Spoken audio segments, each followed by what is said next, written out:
everyone, it's NonnaGrace, and I'm from Western New York. Today I was walking in the daycare with Small Steps with Sharon. I was listening to her video and I was walking, and I got over my 5,000 steps with walking with her. That's good. Yes, it was. I haven't walked in a while since I had the shingles. I was walking every day there for a while, but then when the shingles came I sort of lost energy. And then I've been walking with her a little bit. Whenever she walks, I walk. So I like the videos. She's walking outside, but I'm walking inside because it's too cold outside. And it's dark outside right now. Very dark. It was dark. I went out and got the eggs at 5 o'clock today, and it was getting dark. I got 6 eggs today. And Fred is on the outside, and so is Barney. So Barney must have gotten kicked out of the chicken area. Must be. I gave scratch to the chickens today, and I gave some to Fred, and then I walked over to Barney, and I said, "Here, Barney," and I was calling Barney. Barney doesn't know his name yet, but I gave him scratch too. If you say his name enough times, after a while, he'll know it. He'll know it. Oh, yeah. Then Thunder comes around the backside of the coop to get her little hand-fed scratch. She's good until the others show up, and when the others show up, she stops, and so then I throw some inside the chicken area, and she goes in there, and then when the others show up in there too, she moves away. She apparently is the lowest of the pecking order. Apparently. Today I forgot to mention that about caged chickens. That was going to be my beginning of the thing. Do you know what chickens are called that are in cages and only in cages? Battered cage is what they are, which sounds real because they only have enough room to maybe sit down, maybe. It's not very pleasant of a place for the chickens to be if they're in that cage. They can't flap their wings, they can't scratch, they can't act like chickens. It's really sad. That's why I guess the PETA, is it PETA? Probably PETA. The ones that are against animal cruelty. And I could understand that because these chickens don't have a life. And they're usually the leghorn chickens that they choose to put in those cages because they're looking for egg production, not for anything else. And the leghorns are very prolific egg layers. Those are the ones that you get in the store that are white. There's different types of chickens. There's the caged chickens, the free-range chickens.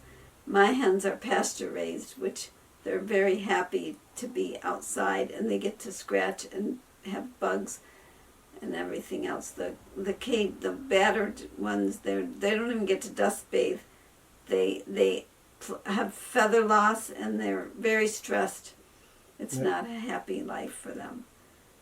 The ones that live on little farms like mine are the happy hens.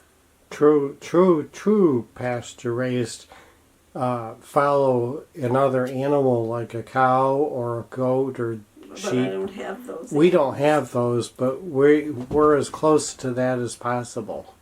With the pasture-raised, if we had the cow and the sheep and the whatever, their droppings, their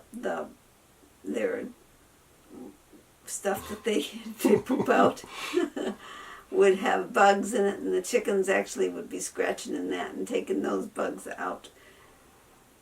Sounds very nice, but that's exactly what they would be doing. But it's a delicacy to them because it's fresh food. When we have the bags that catch the the beetles that go after roses, Japanese beetles, my chickens will eat them, but you have to put them in water first because they're not dead in the bag half the time. Half the time they're still pretty much alive and they could fly away. So you want to put them in water. And those stink bugs, they won't eat those unless I put them in water and then give them to them, because apparently the stink comes out of them, I guess. Something happens to them. And then the chickens will eat them. I do have a little video for you. It's I cooked a grilled cheese, but I didn't burn this one. That's good. I show you the pumpkin, and I show you Jim working up in the barn. Today I paid attention to my grilled cheese sandwich. I'm using a brown bread. It's dark to begin with, but it turned out good this time. I didn't burn it like I did last time. I put extra cheese in it too. It's got a lot of cheese in it. I don't even know what it's going to squeeze out if I... Ooh, look at that. Ooh, it's so good looking. Well, anyways, I'm going to eat this sandwich. As I was eating the sandwich, I was viewing the video on the camera, and I noticed that I was up too high. So we'll show you again the cheese. It's cooling down, but it's looking, whoops, it's looking good. I was up too high again. Oh dear. Well, it's cheesy, real cheesy. I gotta get a fork to get that off of there.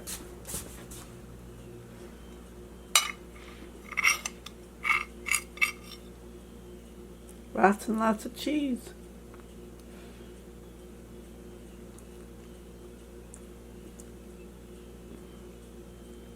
Feels like cheese, and the salt of the cheese is there.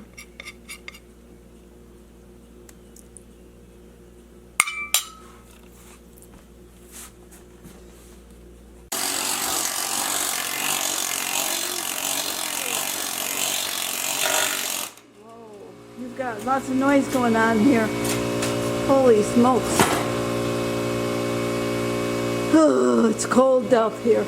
Very cold. I'm going to go back down. You can leave that on. I'm not going to take a picture of you. Okay. He's got a mask on and he looks different with the mask, but that's good. Alrighty, well, I'm going back in. Okay. Whenever you want to come, I'm ready. All right. I'll be in a little bit. Okay, bye-bye. I put the huge pumpkin right here at the corner of the house by the steps.